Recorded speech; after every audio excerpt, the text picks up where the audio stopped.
नमस्कार, मी प्रीती खंडागळे. आपण पाहते आवाज इंडिया मराठी. तर नजर टाकूयाच्या टॉप 20 न्यूजवर. पश्चिम आशियातील वाढत्या तणावाच्या पार्श्वभूमीवर पंतप्रधान नरेंद्र मोदी यांनी देशवासियांना पेट्रोल डिझेलचा वापर मर्यादित ठेवण्याचं आणि परदेश दौरे टाळण्याचं आवाहन केलंय.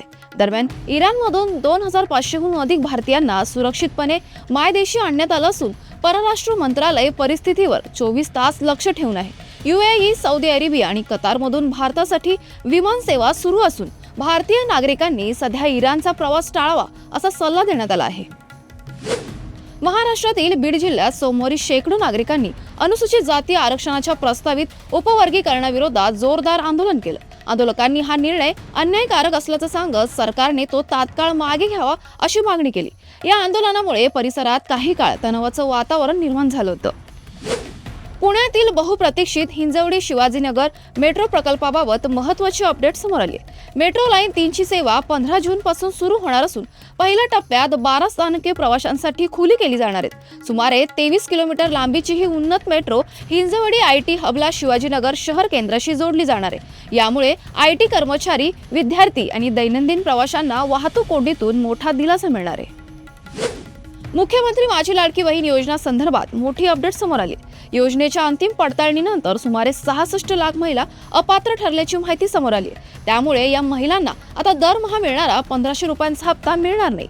सरकारकडून एप्रिल अखेर ही पडताळणी पूर्ण करण्यात आली असून अपात्र लाभार्थ्यांना योजनेतून वगळण्यात आलं आहे. ठाणे घोडबंदर रोडवरील वाहतूक कोंडी कमी करण्यासाठी महत्त्वाचा मानला जाणारा मेट्रो प्रकल्प पुन्हा चर्चेत आला. निवडणुकीच्या तोंडावर चाचणी, उद्घाटनाच्या घोषणा आणि बदलणाऱ्या डेडलाईन्समुळे संभ्रम निर्माण झालाय. सरकार प्रकल्प वेगाने सुरू असल्याचा दावा करत असलं तरी स्थानकाची अपूर्ण कामं, कारशेडचा रखडलेला प्रश्न आणि अनिश्चित ट्रायल रन यामुळे प्रगती मंदावलेली दिसते. यामुळे ठाणेकरांचा एकच सवाल आहे की मेट्रो कधी सुरू होणार. महाराष्ट्रात मे महिन्याच्या उष्णतेचा कहर वाढताना दिसतोय. राज्यातील बहुतांश भागात तापमान 40 ते 43 अंश सेल्सिअसच्या पुढे जाण्याची शक्यता हवामान विभागाने व्यक्त केली आहे. दरम्यान विदर्भ, मराठवाडा आणि मध्य महाराष्ट्रात काही भागांसाठी वादळी वारे आणि अवकाळी पावसाचा येलो अलर्ट जारी करण्यात आलाय. तर कोकणात उकाडा कायम राहणार असून वातावरण अधिक दमट जाणवण्याची शक्यता आहे. नागरिकांनी दुपारच्या वेळेत बाहेर पडणं टाळावं, पुरेसं पाणी प्यावं आणि आरोग्याची काळजी घ्यावी असं आवाहन प्रशासनाकडून करण्यात आलं आहे. ठाण्यातील वागळे इस्टेट, हनुमान नगर परिसरात पुन्हा एकदा बिबट्याचं दर्शन झाल्याने नागरिकांमध्ये भीतीचं वातावरण निर्माण झालंय. संजय गांधी राष्ट्रीय उद्यानालगत असलेल्या या भागात पहाटेच्या सुमारास बिबट्या पाण्याच्या टबमधून पाणी पिताना दिसल्याचा व्हिडिओ सोशल मीडियावर व्हायरल झालाय. उन्हाच्या काहिलीमुळे पाण्याच्या शोधात बिबट्या परिसरात आल्याचा अंदाज व्यक्त करण्यात येतोय. याआधीही कैलासनगर भागात बिबट्या दिसल्याने स्थानिकांची चिंता वाढली आहे. वन विभागाने नागरिकांना सतर्क राहण्याचं आणि रात्रीच्या वेळी अनावश्यक बाहेर न पडण्याचं आवाहन केलं आहे. बांद्रा येथील रंगशारदा सभागृहात आयोजित कार्यक्रमात केंद्रीय सामाजिक न्याय राज्यमंत्री रामदास आठवले यांनी महत्त्वपूर्ण वक्तव्य केले. रिक्षा आणि टॅक्सी चालक हे आर्थिकदृष्ट्या दुर्बल घटक असून त्यांना मराठी शिकण्यासाठी राज्य सरकारने संधी उपलब्ध करून दिली आहे. ही चांगली भूमिका असल्याचं त्यांनी सांगितलं.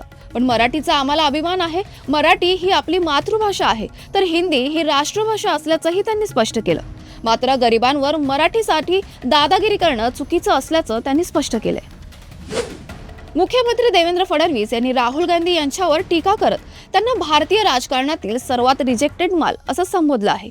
ही प्रतिक्रिया राहुल गांधी यांच्या त्या वक्तव्यावर आली आहे ज्यात त्यांनी पंतप्रधान नरेंद्र मोदी यांना सोने खरेदी आणि परदेश दौरे टाळण्याचं आवाहन केलं होतं. या प्रकरणामुळे राजकीय वातावरण पुन्हा तापलं आहे.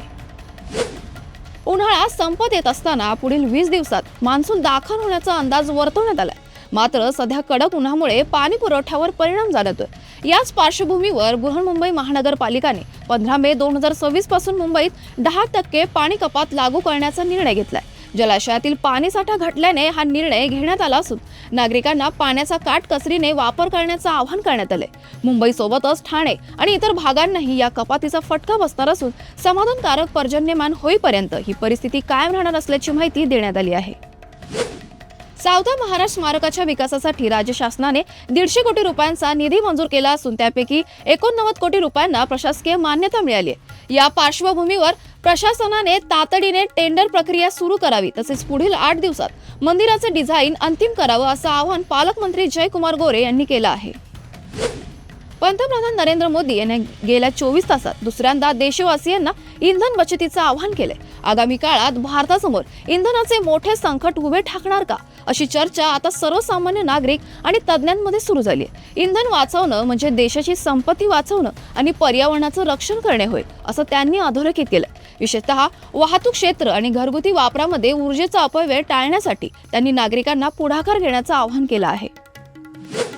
रायगड जिल्ह्यात म्हसळा नगरपंचायतीच्या नगराध्यक्षपदी 4 दिवसांपूर्वी विराजमान झालेले शिवसेनेचे शाहीद जंजीरकर यांनी आज नगराध्यक्षपदाचा तडकाफडकी राजीनामा जिल्हाधिकारी यांच्याकडे सोपवलाय. आजच्या या उलथापालथीची रायगडच्या राजकीय वर्तुळात जोरदार चर्चा सुरू आहे. सुनील तटकरे यांच्या राजकीय गुगलीवर शिवसेनेची विकट निघाल्याचं बोललं जाते.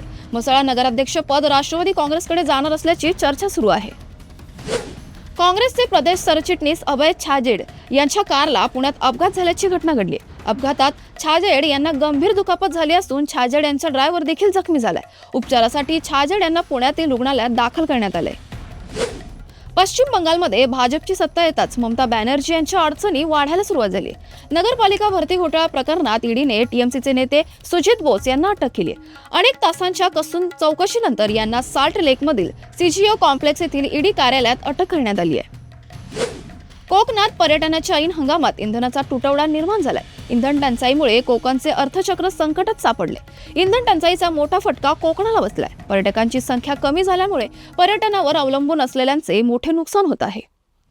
मुंबईतील 350हून अधिक शाळांत पीएफ चोरी झाल्याचा धक्कादायक माहिती समोर आली आहे. मुंबई शहर शिक्षक विकास मंडळाने हा आरोप केलाय.